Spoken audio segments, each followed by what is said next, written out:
Bonjour. En préparant cette session vidéo, j'ai pris acte du fait que nous sommes déjà à la moitié du mois de juillet et surtout à la moitié de l'année. Cette année 2020, elle défile à toute allure, tant l'évolution en est surprenante. C'est une année transformatrice pour chacun d'entre nous.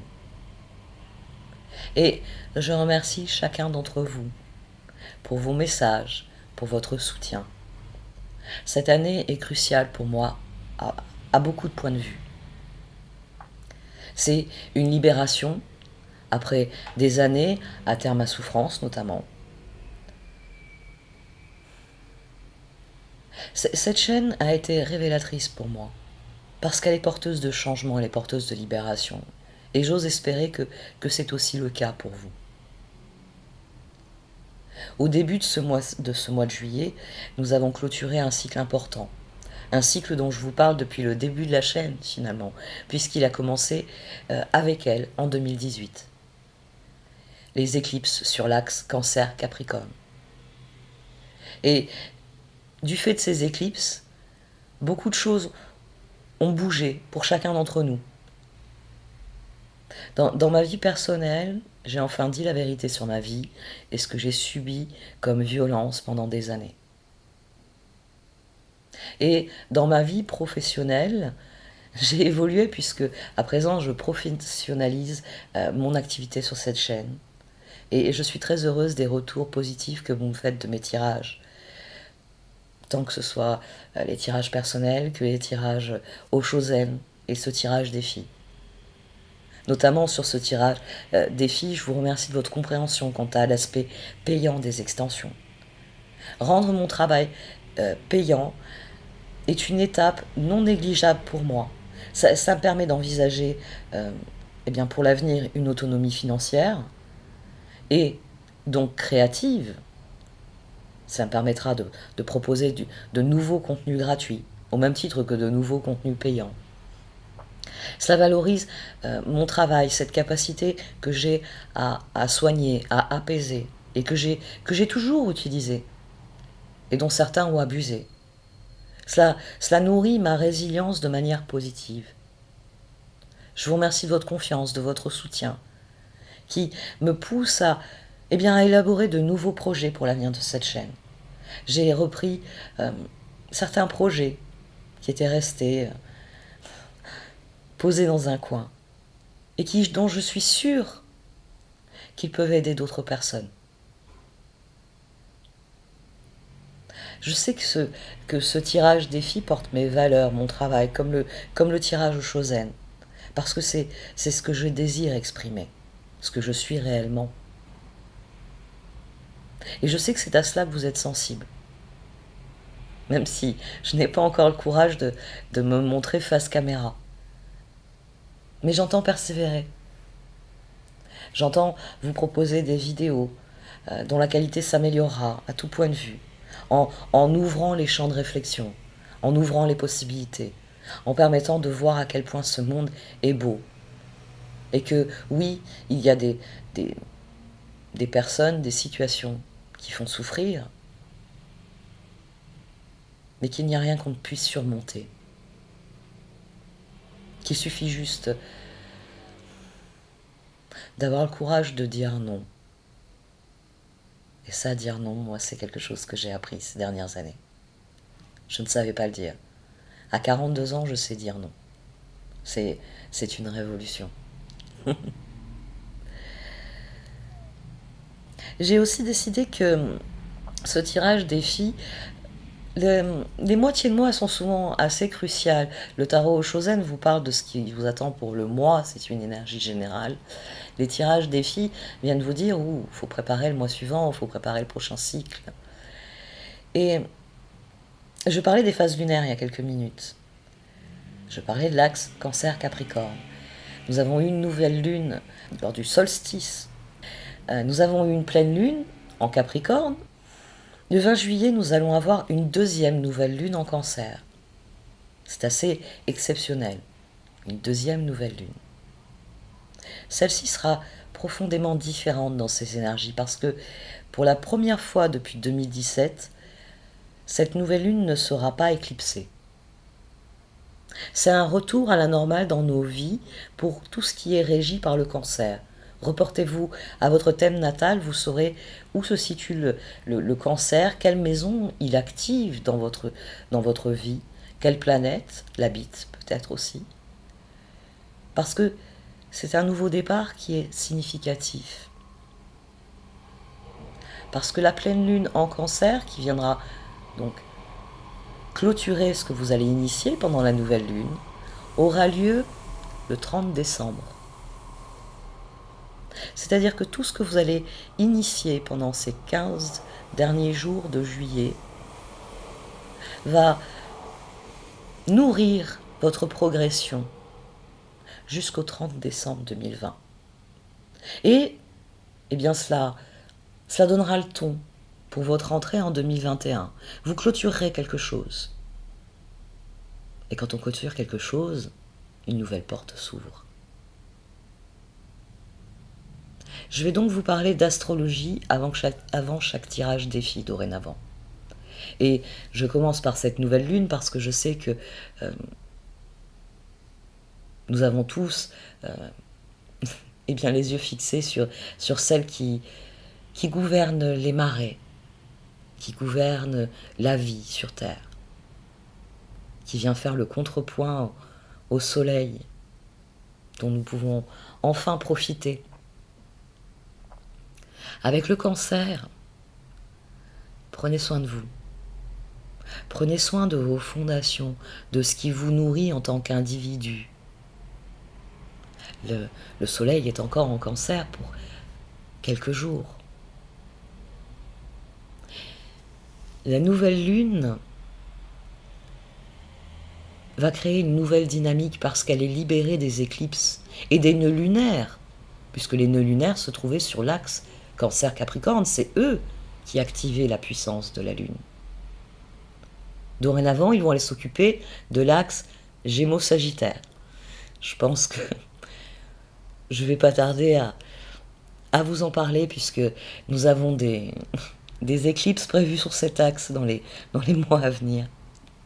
Mais vous êtes tranquille, la prochaine éclipse lunaire aura lieu le 30 novembre, oui, le 30 novembre en Gémeaux, et la prochaine éclipse solaire aura lieu le 14 décembre en Sagittaire. Donc cet axe-là, on s'en occupera en temps voulu. Maintenant, profitez de la libération que peuvent ressentir bien déjà les cancers, les capricornes, et puis chacun d'entre nous, parce que nous sommes tous impactés par la Lune. Tout comme l'océan est impacté par la Lune, nous sommes impactés par la Lune.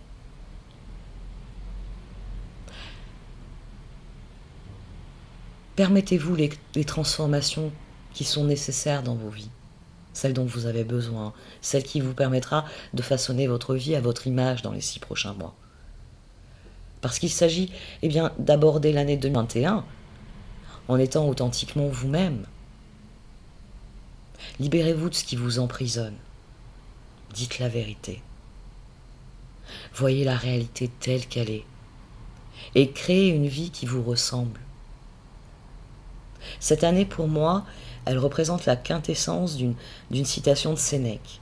Et oui, on plonge dans l'Antiquité pour y trouver la plus grande des sagesses. Il a dit, pour être heureux, il faut éliminer 2 choses. La peur d'un mal futur et le souvenir d'un mal passé.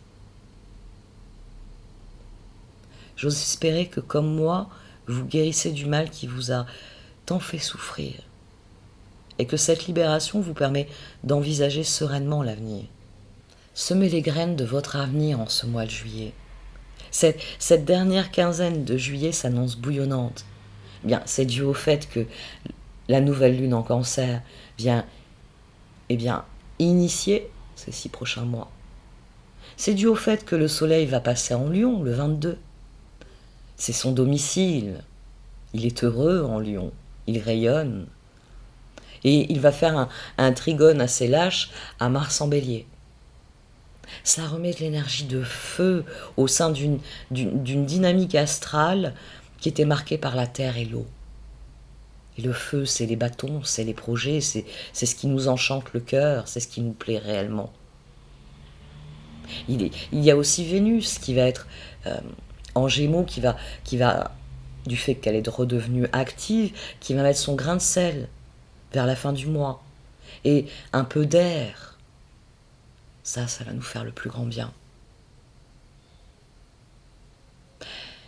Cette fin de mois elle reste marquée par les mouvements en Capricorne qui viennent chatouiller le Cancer et son allié le Poisson.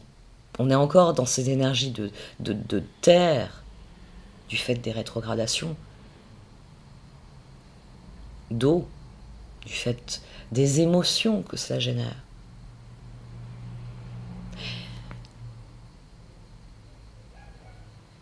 Le 27 juillet sera une date clé. Ce sera une date clé parce que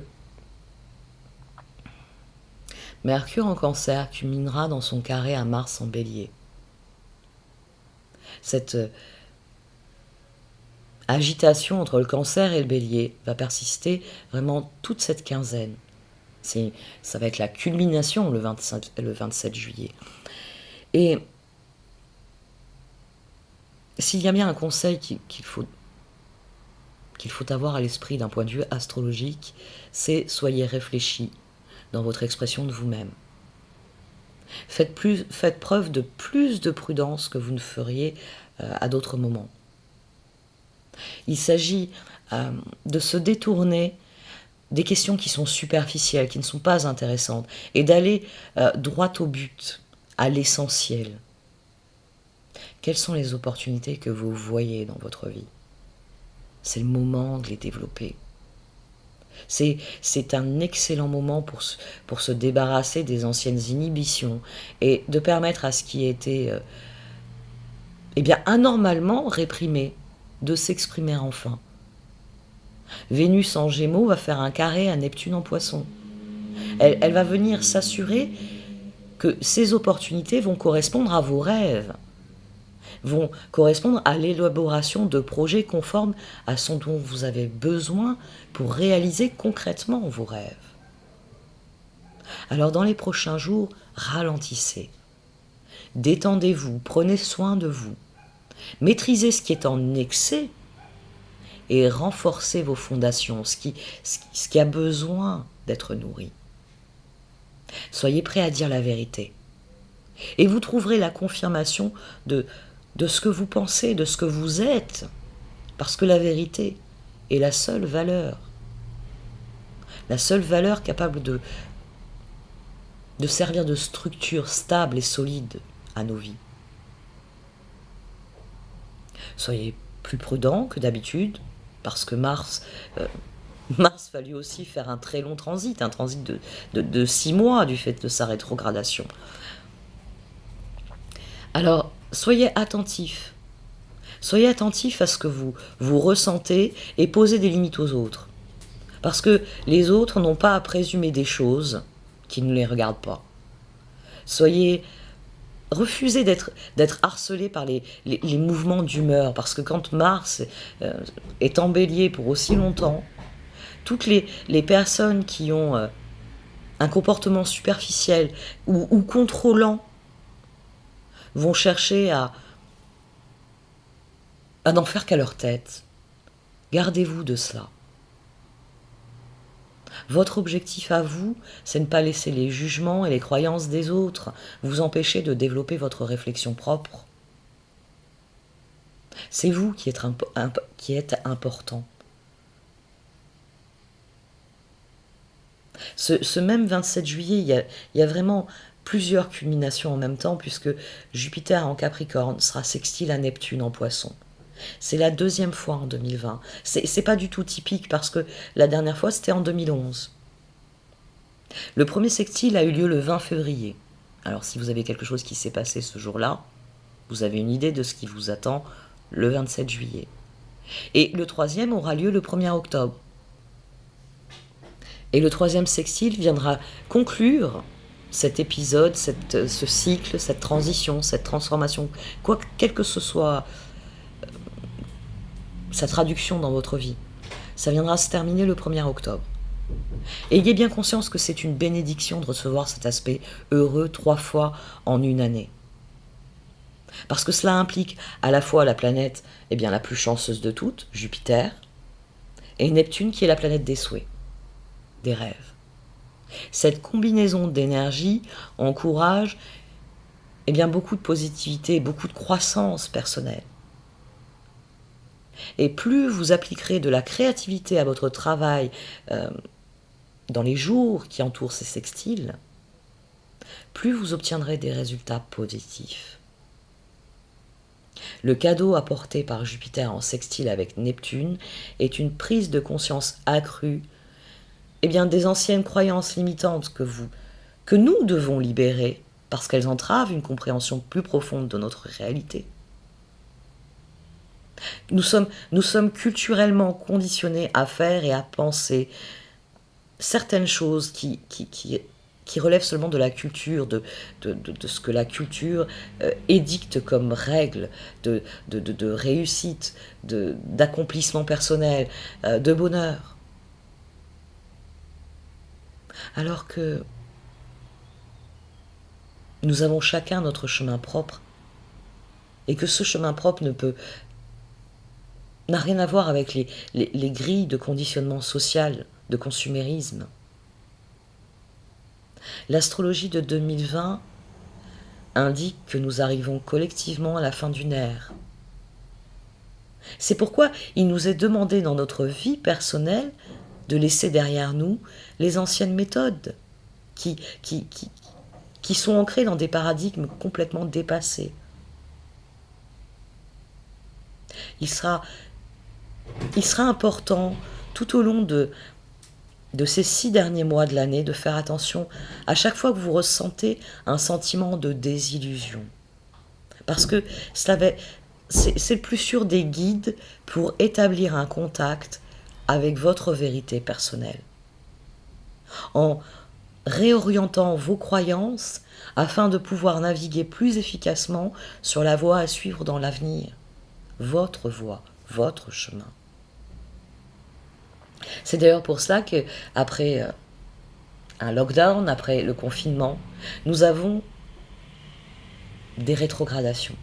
Les rétrogradations sont là pour permettre cette réévaluation de nos systèmes, de nos méthodes, sur le plan collectif, sur le plan personnel, afin d'abandonner ce qui ne nous rend plus service et nous tourner vers de nouveaux modes de fonctionnement plus cohérents, plus conscients, avec une évolution nécessaire, certes, mais une évolution qui correspond à ce que nous portons à l'intérieur, qui est le reflet de nouveaux modes de pensée que nous savons être bénéfiques pour nous. Avec la rétrogradation de Pluton, le 25 avril dernier, s'est ouvert le bal des rétrogradations planétaires.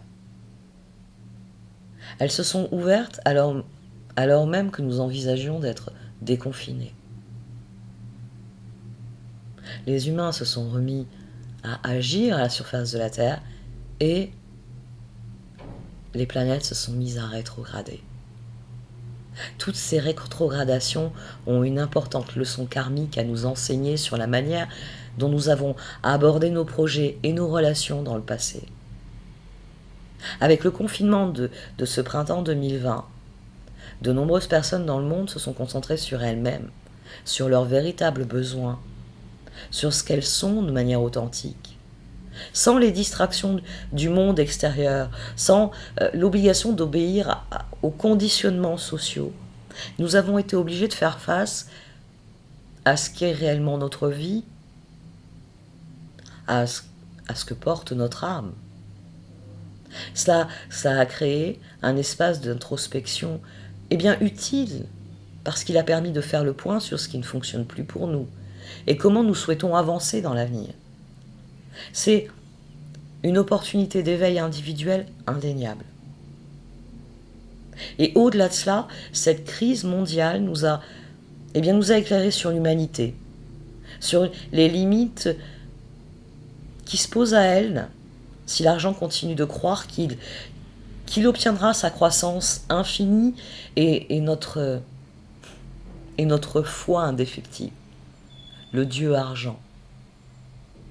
Nous avons tué tous les autres dieux. Mais alors lui, nous le nourrissons. Ce n'est pourtant pas le plus magnanime de tous, le plus sage, le plus éclairé. On va rester sur le plan individuel. Fort heureusement, sur le plan individuel, les rétrogradations de certaines planètes rapides se terminent. Ouf. Vénus a terminé sa rétrogradation le 25 juin. Alors, c'est vrai que son énergie persiste jusqu'à la fin du mois de juillet. Donc, continuez de tirer des enseignements de la manière dont vous avez abordé l'amour et l'intimité dans le passé. Le mois d'août et les mois suivants, elle évoluera, elle amènera de la nouveauté dans votre vie. Donc, libérez-vous de l'ancien. Mercure a terminé sa rétrogradation. C'est sans doute pour ça que voilà, aujourd'hui je parle. Il a terminé sa rétrogradation dans le Cancer le 12 juillet. Merci à toi. Il nous a obligés à mettre de l'ordre dans tout ce qui touche à la famille, la maison, le confort, la sécurité.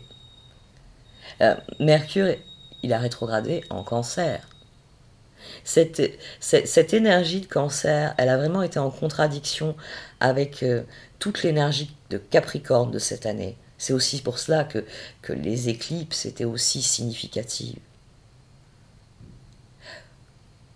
Restez concentrés sur ce qu'il y a de bon pour vous, de bon dans tout cela. Parce que c'est ainsi que vous obtiendrez le meilleur dans l'avenir. C'est ce que vient dire le Cancer au Capricorne. Si quelque chose doit être réparé, vous pouvez le faire maintenant. N'attendez pas parce que Mercure va rétrograder à nouveau en octobre.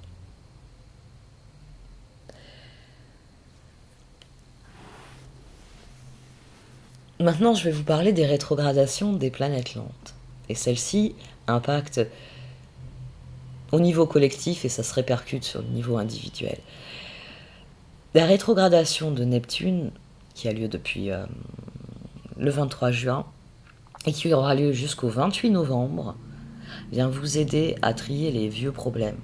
Ou si vous préférez, on peut dire les bagages karmiques. Elle vient renforcer votre intuition en vous amenant à reconsidérer le passé à la lumière du présent. C'est le moment de définir de nouvelles limites entre ce qui a été et ce qui est. Et c'est un travail qui est soutenu par les rétrogradations de Chiron en Bélier. Elle a démarré le 11 juillet. C'est tout frais là. Et elle se terminera le 15 décembre 2020. Chiron est l'astéroïde des blessures et de la guérison. Et c'est ce dont je vous parle depuis le départ. D'ailleurs, le Bélier est mon signe opposé. C'est dire si Chiron va être actif et va soutenir mes efforts. Tout comme il va soutenir les vôtres, parce que en Bélier, il vous encourage à mieux vous comprendre, à intégrer comment les problèmes passés ont affecté votre capacité à être vous-même et avoir une bonne estime de vous-même et avoir confiance en vous. C'est ce qui vient soigner l'amour que vous vous portez et la confiance que vous avez en vous-même. Ces rétrogradations de Neptune et Chiron viennent soigner profondément afin que les transits de Jupiter, Saturne, Pluton créent la nouvelle dynamique dont nous avons tous besoin au niveau individuel autant que collectif. Parce que cette année 2020, elle est celle de Jupiter, Saturne et Pluton. Alors pour l'instant, ils sont retournés chez leur cher Capricorne et cette rétrogradation, c'est pour préparer la nouvelle ère qu'ils ouvriront quand ils vont entrer définitivement en Verseau. Ainsi, Jupiter continue de rétrograder en Capricorne et ça va durer jusqu'au 12 septembre. Alors c'est vrai que ça peut ralentir la recherche d'opportunités. Mais le point positif, c'est que vous pouvez vous concentrer sur l'élimination des problèmes résiduels avant sa grande conjonction avec Saturne en décembre. Pluton rétrograde, aussi en Capricorne, je vous en ai parlé il y a quelques minutes, et cela durera jusqu'au 4 octobre pour lui. Comprenez bien que c'est un cadeau qu'il nous accorde, puisque c'est une période où nous pouvons nous concentrer sur les transformations majeures qui ont été réalisées en creusant plus profondément pour découvrir ce qui nous aidera à aller plus loin, à assainir réellement nos vies. Il s'agit de pérenniser ces transformations à venir qui sont incontournables en effectuant les ajustements nécessaires, ceux qui rendront ces transformations porteuses d'avenir pour vous.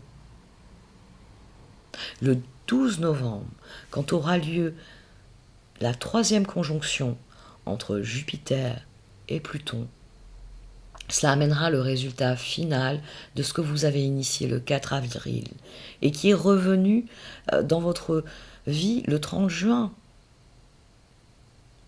C'est vous qui pouvez ajuster les résultats d'ici là. Saturne rétrograde depuis le 11 mai. Mais depuis le 1er juillet, il est revenu visiter le Capricorne. Sa rétrogradation l'a ramené en Capricorne. Et c'est pour que nous absorbions les dernières leçons qu'il doit nous donner avant de quitter définitivement, officiellement ce signe pour un grand nombre d'années. Et il ne le fera donc en décembre 2020. Ces 3 planètes impactent profondément l'année 2020. Et par leur rétrogradation actuelle, elles viennent souligner que des changements sont nécessaires, structurellement parlant. Parce qu'en décembre, Jupiter, la chance, la bonne fortune, sera à côté de Saturne. Saturne qui représente la sagesse, qui représente la persévérance, qui représente les structures, et notamment les structures dirigeantes. Ensemble, ils vont laisser le Capricorne derrière eux et entrer ensemble dans le Verseau. C'est ce que les astrologues appellent la grande conjonction. C'est extrêmement important pour plusieurs raisons. Depuis 200 ans, Jupiter et Saturne se rencontrent tous les 20 ans dans les signes de terre. Taureau, Vierge, Capricorne. Nous, on a eu droit au Capricorne. Lorsqu'ils se réuniront en décembre 2020, ils s'uniront dans le signe aérien du Verseau. Cela marque une évolution profonde de l'énergie depuis les signes de la Terre vers les signes de l'air. Et c'est donc une évolution profonde pour l'humanité en général. Au cours des 200 dernières années, l'humanité a fait sa révolution industrielle. Elle a systématisé l'abus de ses ressources. Elle a épuisé ses ressources. L'accent a été mis sur le matérialisme et le consumérisme. En astrologie, les 20 prochaines années sont cruciales. Et vous avez des chercheurs, notamment un chercheur australien dont je n'ai plus le nom, qui vous dit que les 20 prochaines années vont être cruciales pour la survie de la Terre et de ses habitants. Dans le ciel, Jupiter et Saturne vont continuer leur course. Ils vont se rencontrer dans les signes d'air, et ce jusqu'en 2159. Et j'ose espérer que la transformation va faire prendre conscience aux individus que nous sommes, que collectivement nous pouvons créer une différence. Et faire qu'en 2159, il y aura quelqu'un pour s'émerveiller à proximité d'une grande conjonction. Du point de vue de Jupiter et Saturne pour les années à venir, l'univers doit se débarrasser des normes sociétales de ce rêve de croissance infinie qui finalement nous a limités, puisque l'argent est devenu tout puissant, aux dépens de la créativité, aux dépens de la réflexion, aux dépens du développement personnel, comme on dit maintenant. Il s'agit pour eux de nous inciter à adopter une vision plus humanitaire du monde. Si nous suivons le mouvement qu'impriment Jupiter et Saturne, nous ferons d'énormes percées. Vous savez, The Age of the Aquarius, comme chantaient les hippies. Nous pouvons faire d'énormes percées dans la science, dans la technologie, dans la médecine, dans la spiritualité, dans notre conception des voyages.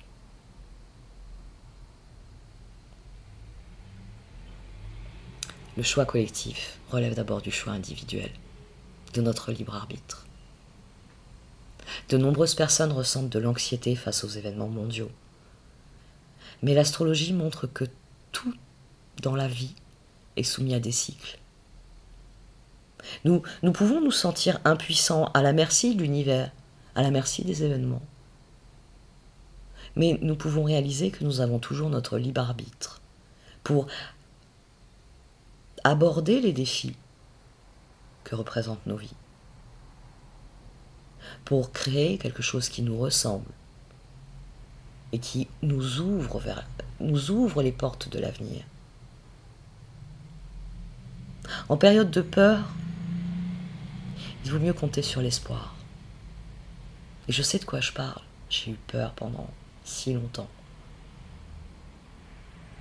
L'espoir.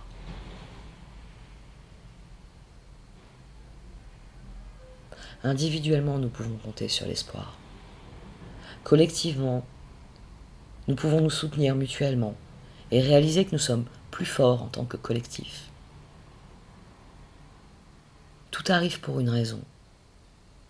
Il n'y a pas de soleil sans ombre, et il faut connaître la nuit, comme le dit si bien Camus. Les étoiles au-dessus de nous ne mentent jamais.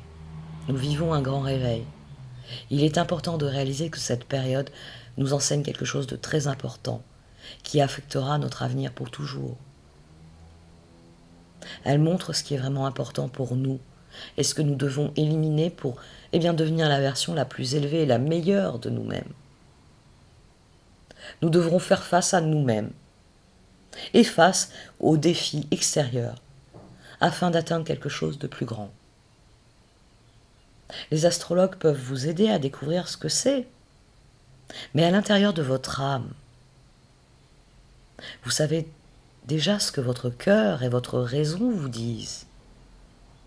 Il est temps de lâcher prise et de changer parce que cette vie et ces façons de faire ne nous servent plus. C'est un temps de libération. Alors allons-y. Il est temps d'expier, il est temps de pardonner, il est temps de se purifier, tout ce que vous voulez. Tous nous avons un travail à faire au niveau individuel. Parce que le moment est venu d'avancer vers ce que votre cœur veut vraiment,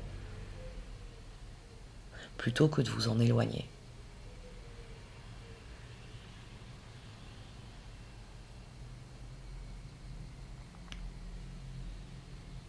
Merci de m'avoir écouté, je vais procéder au tirage à présent. Voici donc votre tirage pour cette deuxième quinzaine de juillet à mi-poisson. Au centre de ce tirage, vous avez la carte de l'ermitage, ou si vous préférez sa dénomination anglaise, solitude. C'est une carte qui vous encourage à méditer, à prendre du recul sur la situation. C'est une carte qui vous dit que le moment est venu de faire taire votre mental, de faire taire ce brouhaha de pensée, de réflexion qui embrouille, qui parasite tout processus de décision, tout processus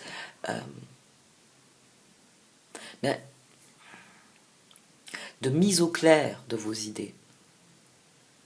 C'est une carte qui vous encourage à vous retirer en vous, afin de trouver la lumière en vous-même. La lumière étant, eh bien, votre sérénité intérieure.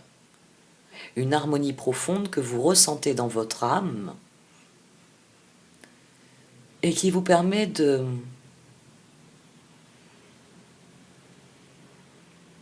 voir la réalité telle qu'elle est. Autant votre réalité intérieure que la réalité qui est extérieure à vous.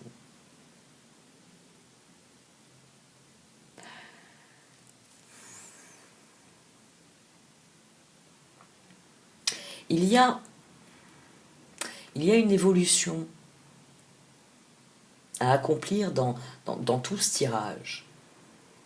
Mais le point de départ de cette évolution, c'est vous. Vous êtes la seule personne qui pouvait voir clair en vous, en ce qui se passe en vous, en ce qu'il y a en vous. Et par là même, voir ce qui se passe autour de vous, quelles sont vos circonstances, quelle est la réalité de votre vie. Cette carte, en étant au centre, elle vient vous dire que c'est vous qui êtes au centre de tout. Et que donc, si vous voulez voir les choses clairement, il s'agit d'abord de trouver le calme en vous.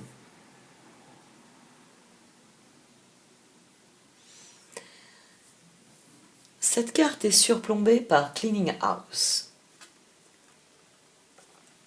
Parce que forcément,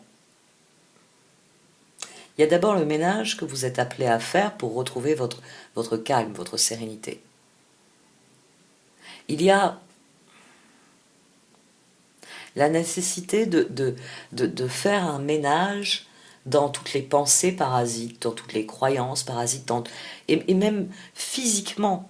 Parce que quand on parle souvent de mental, il y a l'idée de, vous savez, cette charge mentale.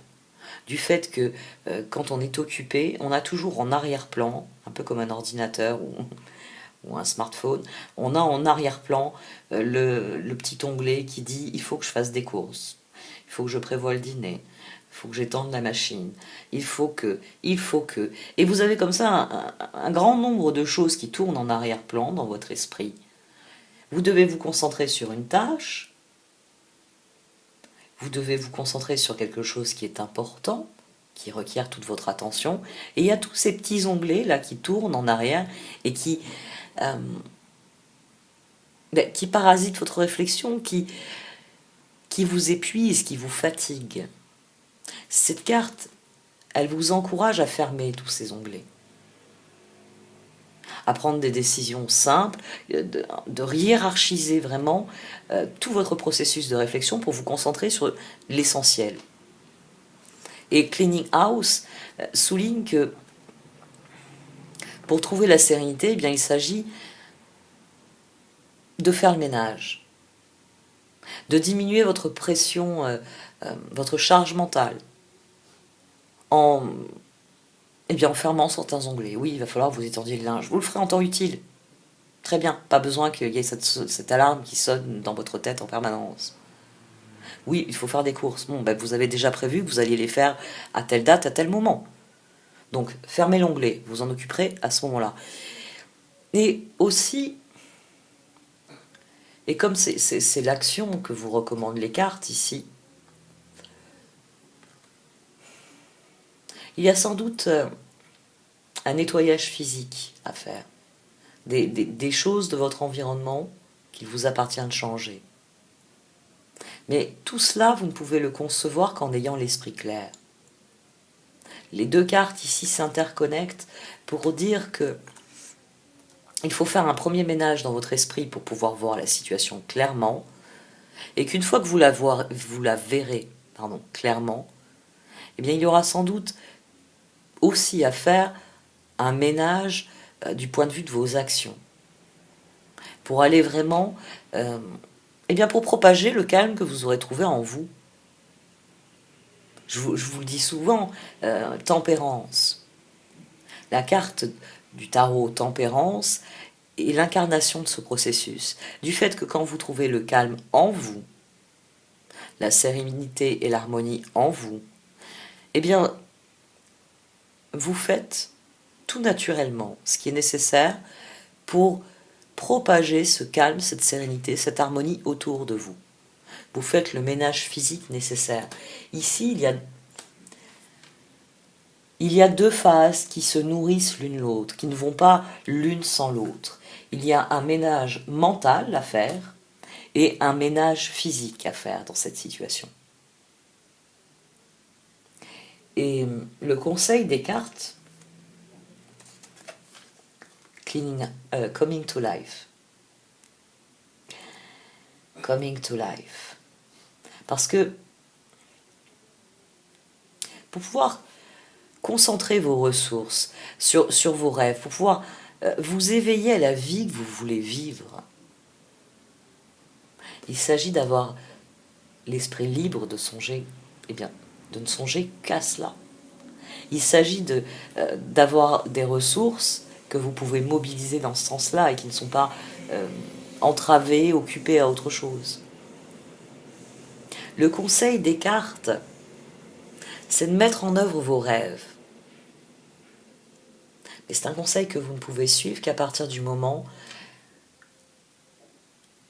où vous aurez libéré votre esprit de tout ce qui ne sert plus vos objectifs et que vous aurez libéré votre environnement de ce qui ne sert plus ces mêmes objectifs. Le conseil des cartes, c'est de concentrer vos ressources sur l'éveil à la vie, sur l'éveil à cette vie que vous désirez vivre.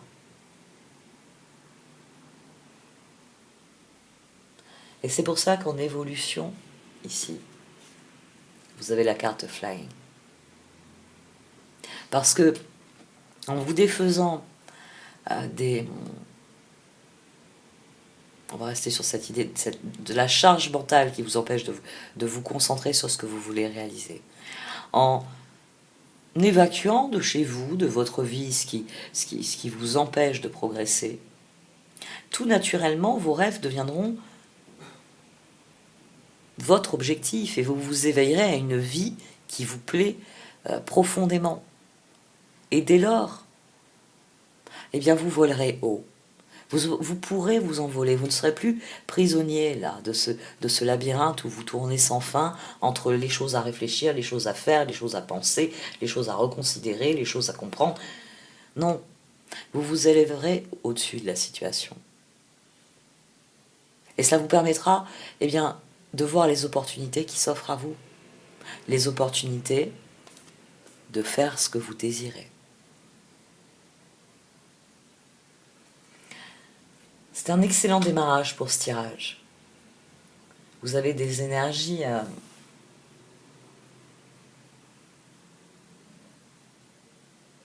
de renaissance qui émergent dans ce tirage.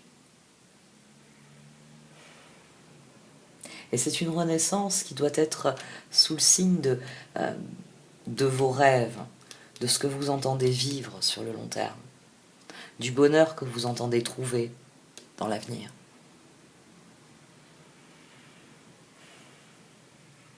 Voilà, il faut que je montre les cartes suivantes. Je vais arrêter là pour cette partie du tirage. Pour ceux qui le désirent, vous avez le lien pour l'extension du tirage dans le menu titre. Merci de m'avoir écouté. Vous pouvez liker, commenter ou partager cette vidéo. Au revoir.